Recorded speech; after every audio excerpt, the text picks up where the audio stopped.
In this video, I'm going to share with you the key to become secure if you have an anxious attachment style. Perhaps you broke up with someone who's avoidant or secure and you feel it's really hard on you, this breakup, because it makes you even more anxious. Very frequently, I also have clients who used to be secure, but the relationship, the breakup made them more anxious. That's what I do with my clients. I really help them to get from that space of being driven by this insecurity, by this anxious side, to become more secure. I'll explain you in this video the methodology that you can use if you want to feel better and if you want to feel secure and build secure relationship with your ex or with anyone else. Jiggle. IGetMyExBack.com. Everyone deserves a second chance. So first of all, this anxious attachment style, where does it come from? It's something rooted in your unconscious mind.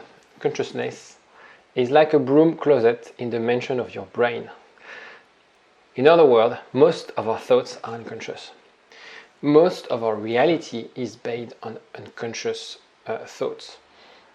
Studies said 80%, some others say 90%.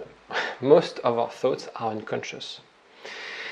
And these drive or are the core of our core belief system. Right? Something that we see as our own reality. And so your definition of relationship, your definition of being in a relationship would differ from mine. Mine have differed from the one you had with your ex, because it's your own belief system that you built over years and years through your childhood, different relationships, and we all have this different belief system.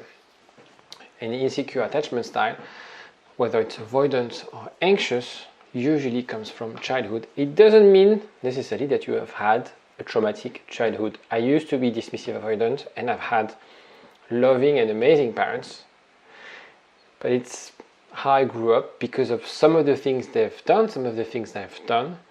I developed myself as being dismissive avoidant. So if you're anxious, it's not, you could be anxious and having had a great childhood. It doesn't necessarily need to come from a traumatic experience. So does it sound familiar? This sort of inconsistency of emotional affection or support during childhood. Again, it doesn't necessarily mean that your parents were negligent with you. Sometimes, it's interesting because I had a chat with my sister the other day, and she's anxious. She's very anxious, and I'm avoidant. We have the same parents. And she developed that fear that something would happen to my parents when she was a little kid. My parents never really addressed that when she was a child. They didn't know that she had this fear that they would die in a car accident, for example. And she developed that fear. And now she's really driven by this fear of abandonment, even in adulthood. And we have the same parents. It's just a reaction to how we grew up. We have had different experiences. And so when you're anxious, you have this sixth sense of danger. I'm quoting the book Attached. Questions like, will you be there?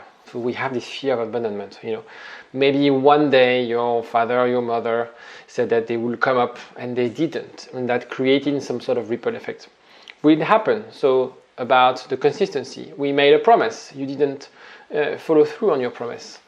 And that builds trust issues, and we'll discuss about trust in a minute. Am I doing well? Are you proud of me? And sometimes, kids, they need that validation. And if we don't get it, that creates that low self-esteem that some anxious attachment people have.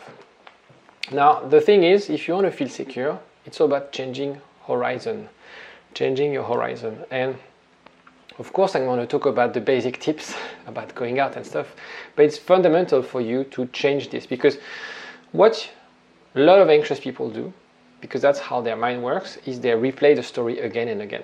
They create those obsessive thoughts about their ex.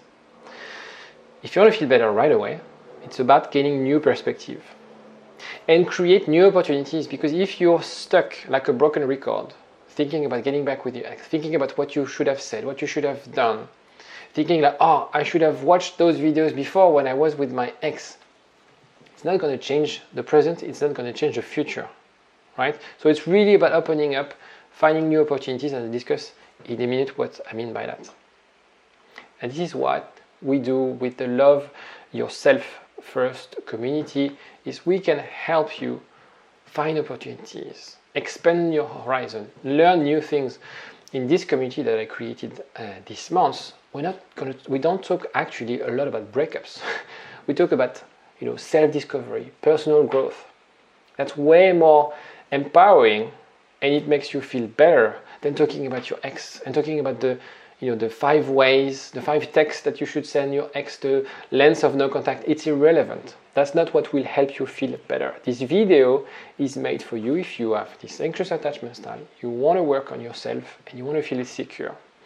Now, let's pause for a second, and I want to give you a virtual high five like this dog because you're here, and that's great. Sometimes we fail to recognize that we make the right decision. You are making the right decision, not watching necessarily my video, but you're learning, you're trying to learn. So let's celebrate the fact that you are amongst people who want to learn.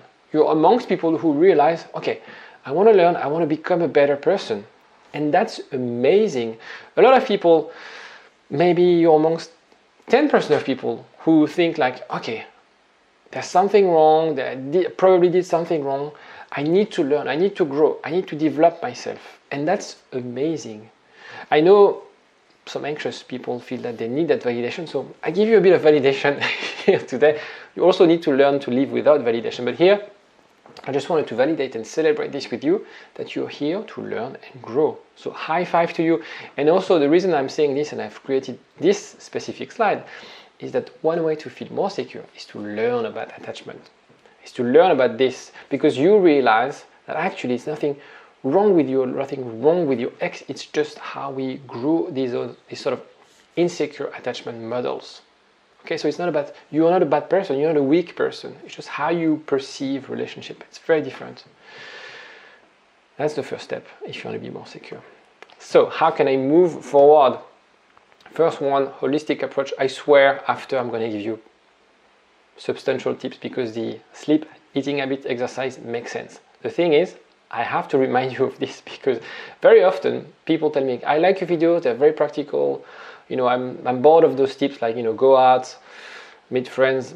And I tell them, okay, but what do you do for you? I say, oh, nothing. I stay at home and watch your videos. Well, even though that's not what will necessarily change the whole life, it does help as well because it creates the right level of serotonin and the right level of dopamine in your body. So it's really, that's why I say the holistic approach of, managing your physical health. And next slide is about mental health. So as I said, it's not going to fix your broken heart, but if you don't do it, it's going to be harder. So, put everything in place for you to succeed. Mental health, so talking therapies, mindfulness, socialize, dating if you want, not dating, it doesn't matter. The reason I suggest this is because we want to break those obsessive thoughts, right? You want to really discuss and open up, that's why talking therapy, whether it's with me or anyone else, really helps you to stop those obsessive thoughts and reflect in a constructive way. Because the problem is when you reflect on those thoughts on your own, it's very judgmental. It's very like, I should have, I could have. That's not the point. The point is to learn. And the point is to grow, right? Also, something very important that you need to do with your therapist if you feel like emotions, it's really hard for you to manage your emotions, is how you can validate your feelings. You are not your feeling, you are not your emotion, and it's okay to feel sad, it's okay to feel depressed. Sometimes people they tend to no, I hate to be sad, and most people hate actually. It's not a problem of hating, it's just an emotion. So learn to validate and accept those emotions. It's a transition, it will pass. Fighting, dismissing those emotions will actually bottle up all those emotions, and that's quite unhealthy. Now, the importance of trust. When you're anxious, you put trust really, it's something you value a lot and something that you look for in a relationship, in a partner. The problem is, of course, this breakup is a proof that you can't trust people you fall in love with. And so the problem is, the challenge I want you to think is, this relationship, this breakup should not define the next one. Especially if you want to get back with the ex. What happened with your ex It doesn't have to necessarily define the next relationship, the next terms of the relationship. One way to help you with that trust issues is to surround yourself with people who believe in you. Life is too short to be with people who are fake, to be with people who are negative, to be with people who drain your energy. Sometimes I had a chat with a client and she was like, I used to have a friend and she thinks I'm her therapist, and I don't want to spend my days with her listening to her complaining. I told her, like, don't see her if she drains your emotion and you feel like there's no reciprocity and you're not getting anything out of the relationship. Don't be a people pleaser or teller, right? Challenge also your own definition of trust, because sometimes we have really unrealistic expectations of what should be trust. Frequently I should call my friends, how frequently should I text my friend, what should I expect from my friend. So have an open discussion with your friends or with your people in your family about what it means to trust. A very interesting definition, very interesting discussion to have with people. The kind of discussion, the kind of questions we ask in our community when we do group calls, exchanging about each other's definition of trust, for example. It's an idea, I'll just put a note that could be a good idea for a workshop. Work at being more independent. It is super important. This one is probably the most important one if you want to get back with your ex who is dismissive, avoidant. It's very important for you to learn to be comfortable being alone. For example, if I take my sister, she hates being alone. She's never been single in her life. And so one way to find that balance is to develop hobbies and activities that bring joy and fulfillment, things that you would do on your own.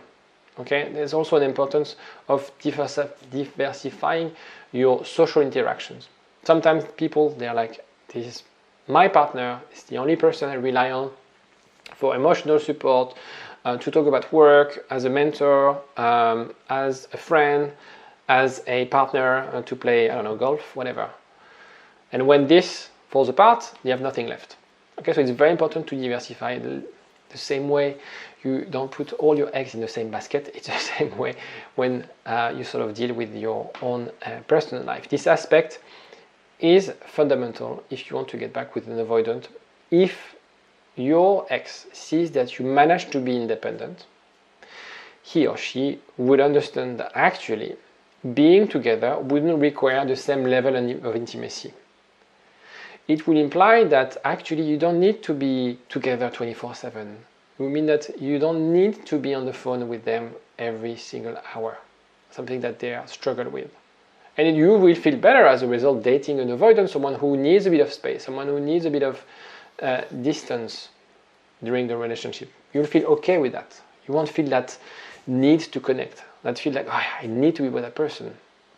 Right? So it's very important in any case, whether you're going to date someone avoidant or not, it's very important to find a secure way to deal with this element of independence. So what about time? Because as you know, time heals all wounds. Yes, that's true. I can guarantee you that you will feel better at some stage. I can't tell you how long. Will it be months? Will it be years? I have people calling me after the latest I had, like someone 2 years after the breakup. And she was telling me, like, I can't let go. It's really hard. He has a girlfriend, but it's really hard for me. So the thing is, how can you accelerate the process?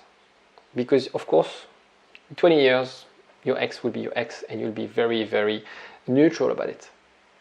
The process is really about learning, growing. Learning from that experience. Perhaps you realize you don't want your ex back. You need to also think about the things you need to change. Because something needs to change. The terms of the relationship. You need to change, they need to change. And also something that anxious people tend to forget. The things you will not accept in that new relationship. Sometimes we are not really clear with the boundaries. Sometimes we are people pleaser. Because we want that connection. And we put that need for connection above our own needs. And we forget actually what we want. We forget actually what makes us happy. So it's very important for you to reflect on those things. That will help you feel more secure. If you have any question, if you want to know more about the community, Love Your Life, Live Your Life. What is it? I don't remember how I called it because I launched it last week. have a look in the description. If you found this video helpful, click on the like button, share it with anyone you know is avoidant and needs to know about attachment style. I'll see you next time. Bye bye. Get up, nah, I ain't a quitter. Toss me the ball, I'm a really big hitter. Big picture, I'm a straight killer.